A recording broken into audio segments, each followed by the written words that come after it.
Tumawag yung anak ko. May pinabibili sa loob ng supermarket. Saan nga ba rito yung grocery? Sa dulo yun eh.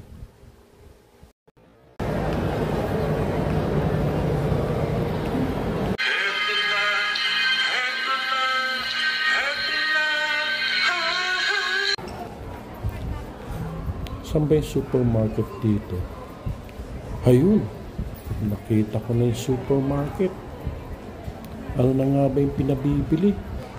Cooking oil, sabong panlaba, pork ribs, sambuong manok, at gatas. Magkasya kaya itong pera kong 1,000? Parang hindi ah. Kukulangin to.